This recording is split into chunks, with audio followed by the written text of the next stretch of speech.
3 dogs. And I all of do. them are after your awards. They are. Can I give you the story of that? Okay. So a month or so, that Christmas before when I was nominated for the Academy Award, I got a dog for Christmas. And I was like, what should I name this dog? And I said, you know what? I'm going to name it Oscar. And then a few months later, I won an Oscar. Okay. So I said, hold on, Oscar need a girlfriend. And I'm going to name it Grammy. So that summer, I got the dog Grammy, which was Oscar's girlfriend. And then that award season rolled around for the Grammys, and I won a Grammy. So any dog you get, you just name it with what you want. And it manifests. Okay. The manifest dogs. Yes. Like that. And then after that, they had some babies, and we named their baby Dream Girl. Okay. So it's Oscar, Grammy, and Dream Girl. Okay. Yeah. And that's where they came from. So I guess you have a dog called Fabulous because you look fabulous. Well, thank you. Well, I mean, what contestant that's been on a show like this? Mm-hmm. First of all, we get the opportunity to be a coach on a show like this. Like, I could not miss that up, to have that opportunity to be on a show on the opposite side.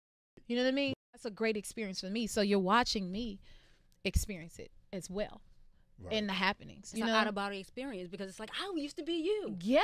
And I'm that much more passionate about it because I know what they feel like. I know what they're going through, you know. And so I want to help them get to it. Like, I want to see some more Kelly Clarksons and Jennifer Hudsons and whoever else. You know what I mean? Like, get their dreams. And then I love talent. That's all I do. Even after sitting in that chair, listen to about, I don't know how many people sing a day. On my lunch, I go and listen to more music.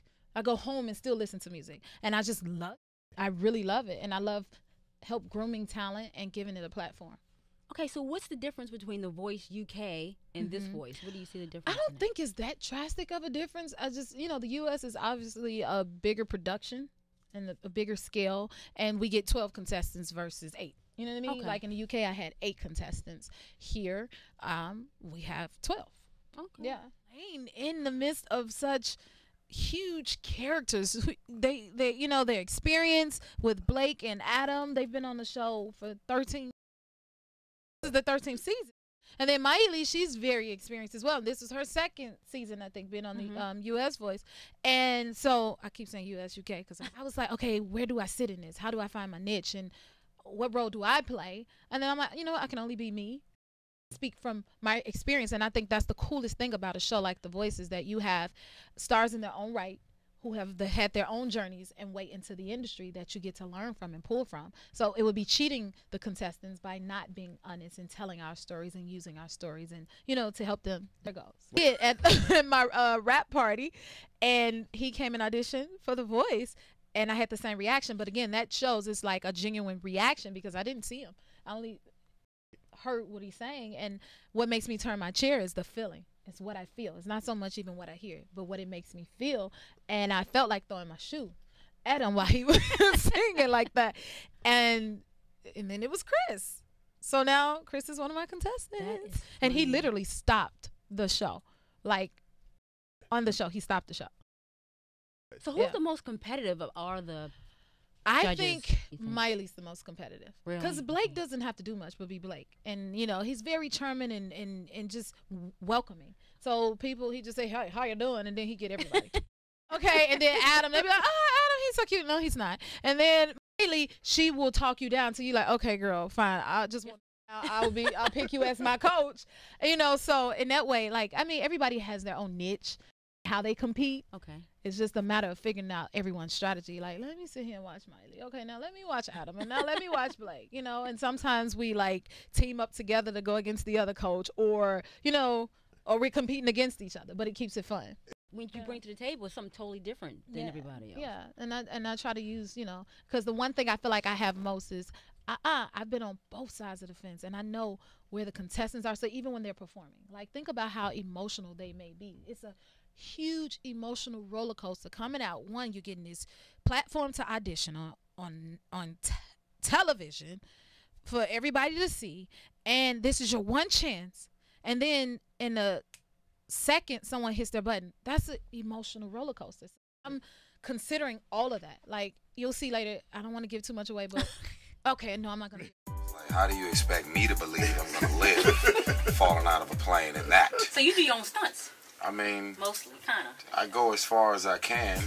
I got a 9-year-old. Talk about it. It's really helping me. I think I'll be going crazy right now if I didn't have this event, and I thank my fans for all of this. Thank we love you, Mary. Book too that you threw Janet Jackson out of your hotel room and she was there. What happened with that?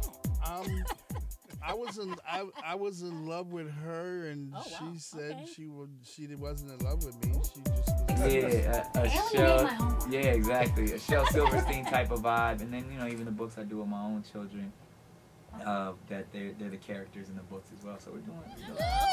What inspired you for that title? Definition of I'm that young lady that's been through a little bit of everything.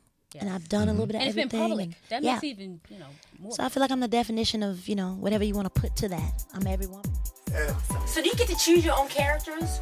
I mean, it's a give and take, but usually you audition, you fight really hard for the part that you want, and it's not even you're fighting. Get cool parts, you're working, you're investing your time. That when I got this project, I only got to read episode 1 and 2, so I really didn't know where else it was going to go. But that alone made me want to do it because it moved me. It moved my heart, my soul. Yeah. So So you're working on another album now, The Last King Standing. Yeah, The Last King Standing. My next hip hop and R&B. It'd be like the TP2 album of today. Oh, okay. Yeah. 5 minutes or something like that. But people like to see in-depth behind-the-scenes Wendy. They don't want to see They don't want to see eyelashes and a pencil skirt. They want to see the scrubbed face.